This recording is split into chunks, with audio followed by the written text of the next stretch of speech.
What's going on, y'all? Welcome to the Triple Z podcast. I'm your host, Isaiah Henry. We have a matchup between the Denver Nuggets and the Sacramento Kings. Both teams being able to get back, pivotal players to their starting lineups. Denver getting back Aaron Gordon and the Sacramento Kings getting back Keegan Murray. What really had me intrigued with this matchup is that, obviously Denver are the defending champs and they have potential to go back to the NBA Finals. But then Sacramento, on the other hand, in a year or two, they could be a championship caliber team. They have a superstar in De'Aaron Fox. They have one of the best all-around centers in Domantas Sabonis. You have, a great coach in Mike Brown that just won Coach of the Year last year.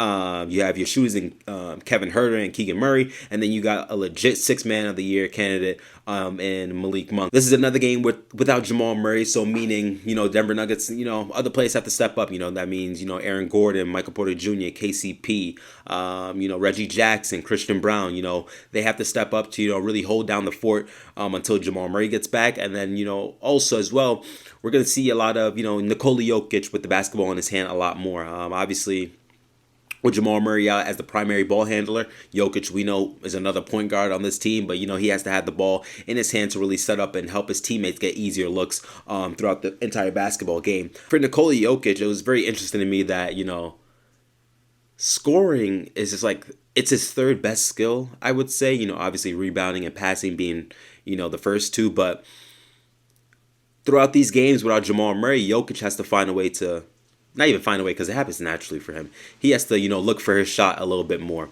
And, he was able to display that in the first quarter, getting 16 points, hitting the floater, posting up and being able to score outside the post, stretching out the floor, hitting the mid-range, hitting the three-point shot. Well, did he hit a three-point? No. That's the thing with Denver. They didn't make a single three-point shot until, late in the third quarter. That's crazy to me. So, yeah, that's, their game plan. Jokic get the ball and then, help others get their own shot. Well, it was a really competitive game between, the Nuggets and the Sacramento King. I like, the matchup between Sabonis and Jokic, two foreign players, but two, great big men in this league. I like how Sabonis was very aggressive, going towards Nikola Jokic, trying to get him in early foul trouble. I think the Sacramento Kings understood that, you got to make Nikola Jokic work on the defensive end. Make it a little bit difficult for him. Get him in foul trouble. So I thought Sabonis did a great job of that. Jokic scoring 16 points in that first quarter.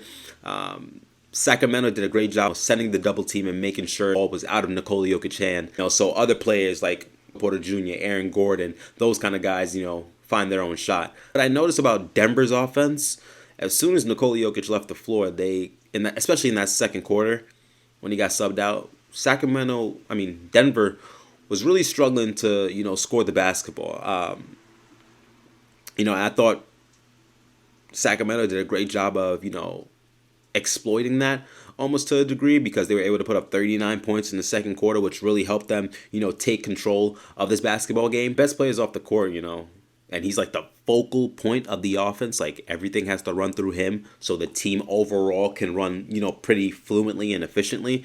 It takes you, it's a lot of work, especially for Nikola Jokic. Denver was really struggling in that second quarter to score, but it was already too late already in that first half. Like I said, with Sacramento scoring 39 points, so having a 14-point lead at the halftime was a good sign for the Sacramento Kings. But going into that third quarter, I thought Denver was great defensively to the point where they were able to, chop down the lead a little bit and have it all the way down to 10. They were able to, just capitalize off of, Sacramento being a little careless with the basketball, turning over, and then, Denver being able to capitalize and score on the other end. In that fourth quarter, though, what really stood out was Malik Monk and De'Aaron Fox. Obviously they have great chemistry with each other on and off the court. They went to the same college, Kentucky. So those two, their chemistry is unmatched, honestly. They were just able to, flow off each other very well throughout that fourth quarter. Malik Monk has scored 11 points in that fourth quarter, knocking down a big shot when it was 110 to 114, then expanding the lead to 7 points. De'Aaron Fox as well, obviously Mr. Clutch Player of the Year, awarded that last season. He did everything in that fourth quarter. He was able to score. He was able to set up his teammates and play make for them. He was able to be really solid on the defensive end. I think he's a very underrated defender. He moves his feet.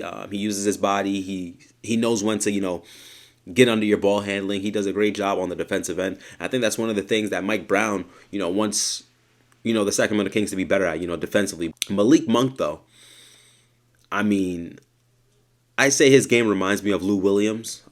Doesn't matter how he scores. It can be pretty or ugly. that ball is going to find a way to get into the basket. Really impactful for the Sacramento Kings, all throughout that entire game. He scored 26 off the bench for the Sacramento Kings. To put that in perspective, Denver's bench put up 22 points, and like I said, Malik Monk was able to score 26 points by himself off the bench. So he was able to outscore the entire Denver's bench by himself. Overall, was pretty much involved for the Sacramento Kings offense. Their bench scored 45 points. So that means, everybody was just getting their touches. Everybody was able to get their own shot. Good to see that, everybody was involved with the Sacramento Kings win. Player of the game. So when I do player of the game, I don't care if they lose or win. It's just going to be a performance that really stood out to me. And that player of the game for me was Reggie Jackson.